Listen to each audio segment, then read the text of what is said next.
Hola mis amigos y mis niños. Son las 5 el jueves y el sol está tan brillante y quería salir para ir en una camina de la naturaleza con ustedes para ver qué podíamos ver juntos. Mi gato está conmigo y quería caminar para ver qué colores de flores podíamos ver juntos.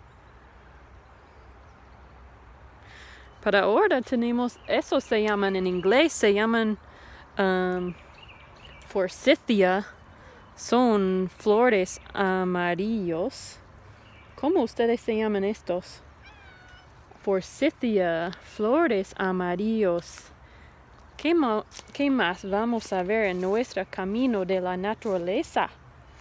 Oh, yo veo aquí flores púrpuras.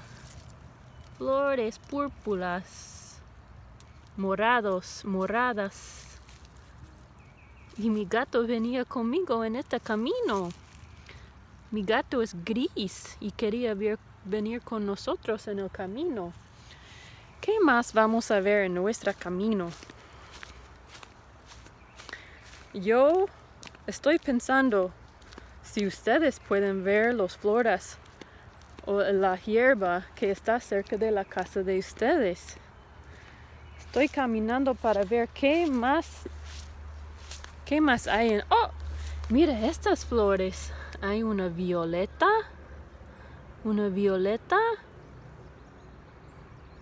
Es blanco y morado.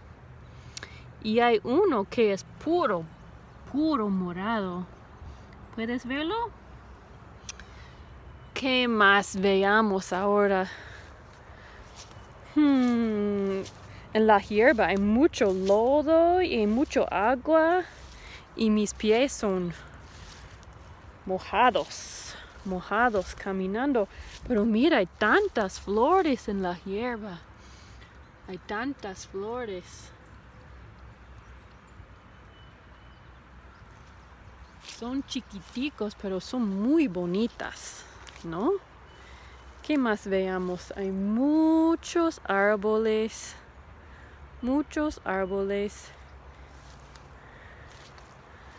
Que ustedes pueden ver cuando toma una camina alrededor de su casa afuera. Más árboles. ¿Piensan que ustedes pueden ir en una camina afuera de la casa para ver lo que hay en la naturaleza? Eso es una prueba para ustedes, para hacer un video con sus hermanos, con su mamá, con su papá, con su abuela, con la persona que está cuidando ustedes ahora. Oh, hay más flores, mire eso. Más grande y púrpura también. Muy bonita. No sé cómo se llama eso, pero ¿ustedes pueden mandarme videos de ustedes caminando? Espero que sí. Adiós.